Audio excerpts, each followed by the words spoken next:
México posrevolucionario.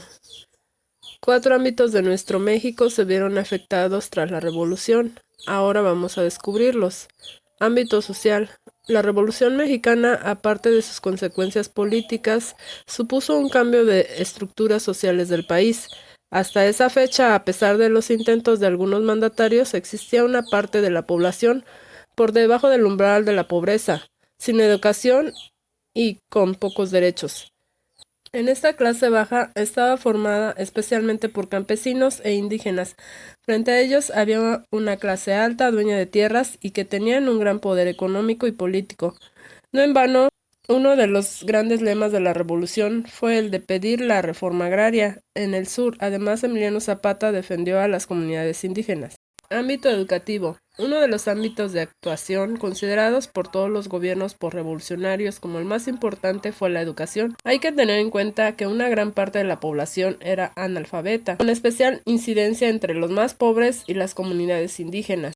La Constitución de 1917 estableció la educación como laica y gratuita. La presidencia de Álvaro Obregón comenzó a preocuparse por el tema y creó la Secretaría de Educación Pública. El personaje fundamental de ese organismo fue Vasconcelos, quien inició una campaña masiva de alfabetización masiva. Los gobiernos posrevolucionarios emprendieron la tarea de llevar esa educación a campesinos e indígenas.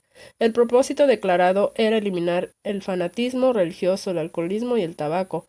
Asimismo, pretendían fomentar la cultura del trabajo, la mejora de la higiene y el ahorro de recursos económicos. Ámbito político. Después de años de conflicto armado y aunque no desaparecieron todos los problemas, la situación mexicana viró hacia una mayor tranquilidad política y social. Esto permitió a los gobernantes dedicar los recursos hacia la mejora económica, lo que daba estabilidad a la nación. En 1920, otro de los héroes de la revolución, Álvaro Obregón, accedió a la presidencia. Enseguida puso en marcha políticas destinadas a reorganizar el país. Uno de los principales logros políticos fue el reconocimiento de casi todos los países. Los únicos que no quisieron reconocer su gobierno fueron Inglaterra, Francia, Bélgica, Cuba y Estados Unidos. Para lograr que el poderoso vecino del norte accediera a establecer relaciones, tuvo que firmar los tratados de Bucareli, que supusieron cambios favorables a los estadounidenses en la política petrolera mexicana. Plutarco Elías Calles realizó una política continuista respecto a Obregón. Para consolidar el poder se apoyó en numerosas organizaciones obreras como la Confederación Regional de Obreros Mexicanos, CROM. En el ámbito económico, su presidencia supuso una mejora general, pero en lo social mantuvo fuertes enfrentamientos con el clero. Ese enfrentamiento llegó a provocar una rebelión en varios estados que duró 3 años, la Cristera. Antecedentes del PRI. La historia moderna de México no se entendería sin el PRI, el Partido Revolucionario Institucional, que gobernó durante varias décadas.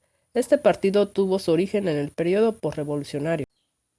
Primero fue PNR, Participación Nacional Revolucionario, creado por Elías Calles en 1928. La organización fue concebida por un partido de masas, defensor de los trabajadores y partidario del reparto de la riqueza. Ámbito económico. La transición del nuevo gobierno hacia un estado de normalidad implicaba muchos retos y por ello los años 20 fueron muy complicados. Ello implicaba el reconocimiento diplomático, especialmente el de Estados Unidos, para evitar que proveyera de armas a cualquier función o caudillo que retara al nuevo gobierno federal. Aparte, la Constitución de 1917 consagraba una serie de nuevos derechos sociales y de propiedad que entraban en conflicto en el sector privado, tanto nacional como internacional.